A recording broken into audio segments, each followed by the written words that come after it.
879 പേർക്ക് ഒരു കിടക്ക. ഏറ്റവും കുറഞ്ഞ ഗർഭിണി മരണനിരക്കും കേരളത്തിലാണ്. ആരോഗ്യരംഗത്ത് മികച്ച അടിസ്ഥാന സൗകര്യങ്ങളും വിദ്യാഭ്യാസ അവസരങ്ങളും ഒരുക്കുക എന്നതാണ്. എന്റെ അമ്മോ, 8 കാലി വമ്മൂഞ്ഞ് തോറ്റുപോകും. ഉളുപ്പിന്റെ ലെവലേശം BJPക്ക് പണ്ടേ ഇല്ലെന്നറിയാം. എന്നാലും ഇങ്ങനെയൊക്കെ എങ്ങനെ തള്ളാനാവുന്നു? ആരോഗ്യരംഗത്ത് കേരളം കൈവരിച്ച നേട്ടങ്ങൾ മോദിയുടെ സംഭാവനയാണ് പോലും. അങ്ങനെയാണെങ്കിൽ എന്തേ മോദിയുടെ ഗുജറാത്തിന് കേരളത്തിന്റെ 7 അയലത്തെത്താൻ കഴിയുന്നില്ല? പച്ചക്കള്ളം ഒരു നാണവുമില്ലാതെ വിളിച്ചു പറയുന്ന ഇവർ എന്തൊരു അല്പന്മാരാണ്. കേരളം ഇന്നോളം ചാണകത്തിൽ ചവിട്ടിയിട്ടില്ല എന്നതാണ് ഈ സാമൂഹ്യ മുന്നേറ്റങ്ങളുടെ ആദ്യ കാരണം. പാശ്ചാത്യ വികസിത രാജ്യങ്ങളെക്കാൾ മികവോടുള്ള ആരോഗ്യ സൂചികയാണ് കേരളം സ്വന്തമാക്കിയത്. ജനപക്ഷത്തിൽ നിന്ന് ശാസ്ത്രീയവും വികേന്ദ്രീകൃതവുമായ ആരോഗ്യ സൂചികയൊരുക്കിയാണ് കേരളം മുന്നോട്ട് പോകുന്നത്.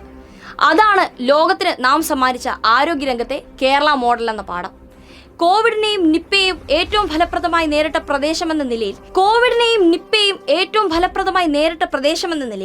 കേരളം ലോകത്തിന്റെ ശ്രദ്ധാകേന്ദ്രമായതും ഈ ബദലിന്റെ കരുത്തിലാണ്. ഇവിടെ നദികളിൽ മൃതദേഹങ്ങൾ ഒഴുകി നടന്നില്ല. കോവിഡിനെയും നിപ്പയെയും ഏറ്റവും ഫലപ്രദമായി നേരിട്ട പ്രദേശമെന്ന നിലയിൽ കേരളം ലോകത്തിന്റെ ശ്രദ്ധാകേന്ദ്രമാകുന്നത് ഈ ബദലിന്റെ കരുത്തിലാണ്. ഇവിടെ നദികളിൽ മൃതദേഹങ്ങൾ ഒഴുകി നടന്നില്ല. കൂട്ടച്ചിതകൾ ഒരുക്കേണ്ടി വന്നില്ല.